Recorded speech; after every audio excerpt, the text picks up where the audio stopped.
గతంలో అధికారం కోసం బూటకపు ఓదార్పు యాత్ర చేసిన జగన్ రెడ్డి ఈ రోజు మరో బూటకపు జైలు యాత్ర నిర్వహించాడని రాష్ట్ర రెవెన్యూ రిజిస్ట్రేషన్ అండ్ స్టాంప్స్ శాఖ మంత్రి అనగాని సత్యప్రసాద్ పేర్కొన్నారు.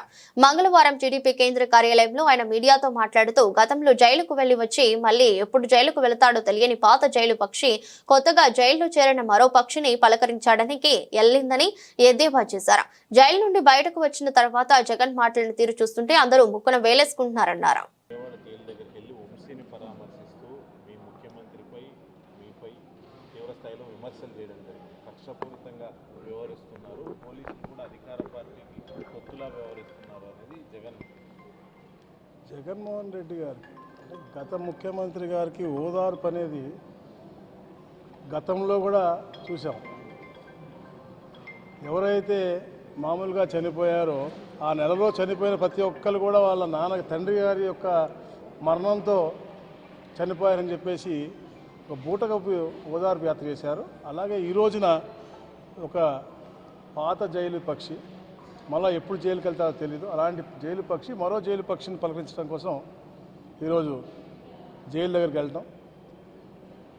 మరి వచ్చిన తర్వాత ప్రెస్ మీట్లో మాట్లాడుతూ ఏదో వీళ్ళు వీర పోరాటాలు చేసి ఈరోజు జైలుకి వెళ్ళినట్టు, ఏదైనా సామాన్య మనుషుల కోసం వారి హక్కుల కోసం లేదా దళితుల హక్కుల కోసం పోరాటం చేసి జైలుకి వెళ్తే ఏదో పరామర్శించి వచ్చినట్టు, లేకపోతే మహిళా సాధికారత కోసం ఏదో సాధించడం కోసం జైలుకి వెళ్ళినట్టుగా వాళ్ళు ఇచ్చే ప్రెస్ మీట్ చూస్తుంటే హాస్యాస్పదంగా ఉంది.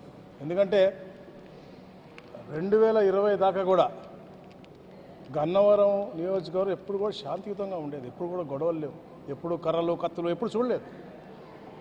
2021 తర్వాత ఎప్పుడైతే అప్పుడు ఎమ్మెల్యే సీటు మారిన తర్వాత అలాంటి స్నేహితులు అలాంటి పార్టీలు అలాంటి మనుషుల్లో మధ్యలో ఉండిన తర్వాత ఈ కత్తులు కటార్లు అనేది గన్నవరం ప్రజలు చూశారు. గన్నవరం ప్రజలు మొత్తం కూడా నిజంగా చాలా బాధపడ్డారు. ఎందుకు అలాంటి వ్యక్తికి మేము 2019లో ఓటు వేశామా, అలాంటి వేలో గెలిపించామా అని. ఎప్పుడైతే మారిన తర్వాత అరాచకాలు చేశారు, భూములు గుట్టలు పోలవరం కాలువలో ఉన్నటువంటి మట్టి కొండలు ఏది కూడా మిగల్చకుండా అలాగే రౌడీజం తారాస్థాయికి చేసుకుంటూ ఆ రోజు మనం చూసాం. పత్రికా సోదరులందరూ కూడా చూపించారు. బస్సులు పక్కన బస్సులు కానీ అలాగే ఇంటి ఆఫీసు బయట ఉన్నటువంటి కార్లు కానీ ఫర్నిచర్ కానీ అన్నీ కూడా మంటల్లో కాలిపోతూ ఉంటే మా నాయకులు అక్కడికి వెళ్ళినప్పుడు వాళ్ళ మీద దాడి చేసి, దాంతోపాటు అదే వైసీపీ నాయకులు అక్కడ ఉన్నటువంటి అప్పుడు జగన్మోహన్ రెడ్డి ఏదైతే చెప్పుకుంటా ఉన్నాడు కనకారావు అనేసి అతని తల కూడా బాగుంటుంది వైసీపీ నాయకులు కాదా అని అడుగుతా ఉన్నాను. అంత అరాచకాలు చేసి పట్టాభి లాంటి నాయకుడి మీద దౌర్జన్యంగా దాడి చేసి ఎన్నో ఇబ్బందులు పెట్టారు. అందుకనే మనం చూసాం, ప్రజలందరూ కూడా చాలా గమనిస్తూ ఉంటారు. ఎప్పుడు చూడలేదు కాబట్టి ఈ రాష్ట్రంలో ఎలా అయితే 11 సీట్లకు పరిమితం చేశారు జగన్మోహన్ రెడ్డిని, గన్నవరంలో కూడా దానికంటే దారుణంగా కరెక్ట్గా ఆన్సర్ ఇచ్చారు వంశీకి. అలాంటి ఒక శాంతియుతమైన ప్రాంతంలో ఎవరు కూడా ఒప్పుకోరు. ఎందుకంటే జగన్మోహన్ రెడ్డి ఈరోజు మాట్లాడుతూ ఉన్నాడు వీళ్ళందరూ ఏదో పెద్ద యోధుల్లాగా. గతంలో ఎంతమంది దళితులని అతను ముఖ్యమంత్రిగా ఉన్నప్పుడు దారుణంగా ఇబ్బంది పెట్టాడు.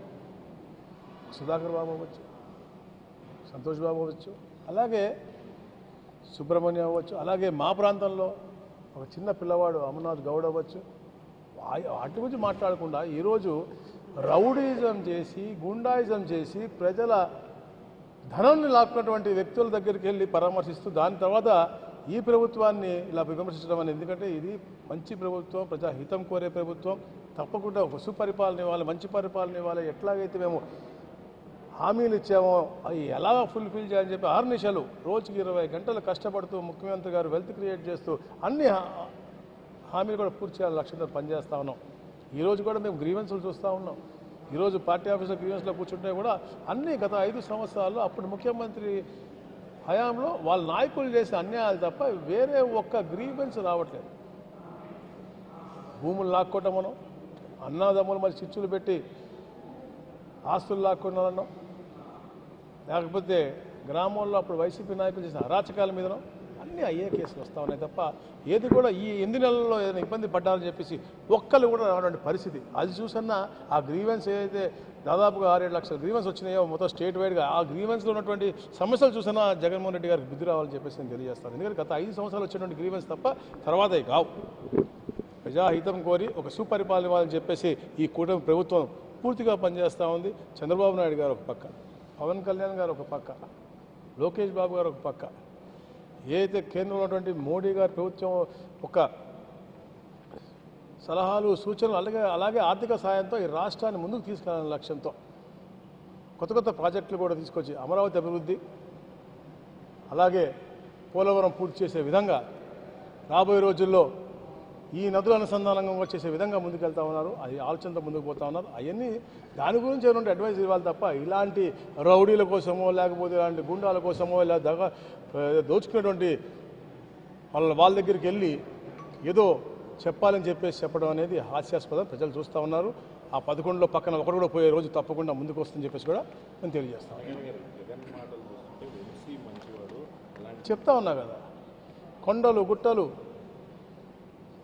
కాలువలు ఏది కూడా మిగిల్చుకుని దోచుకున్నట్టు వ్యక్తి.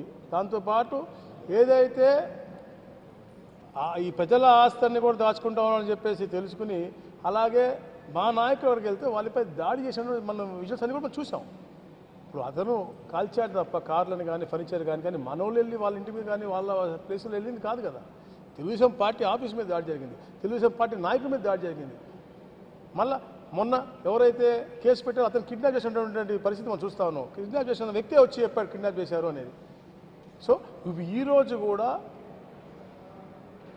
వాళ్ళు తప్పులు చేసి మళ్ళీ వాళ్ళు బెదిరించే ధోరణిలో ఇప్పుడు వాళ్ళు చెప్తా ఉన్నారు. పాత ముఖ్యమంత్రి గారు, గత ముఖ్యమంత్రి గారు సప్త సముద్రాలు దాటున్నా కూడా ఎవరిని వదలమని. ఇది కంప్యూటర్ యుగం. గతంలో మనం చెప్పేవాళ్ళం వచ్చే జన్మలో పాపాలు ఇప్పుడు చేస్తే నెక్స్ట్ జన్మలో వస్తుంది, కానీ ఈ పాపాలు ఈ జన్మలోనే వస్తాయి తప్పకుండా.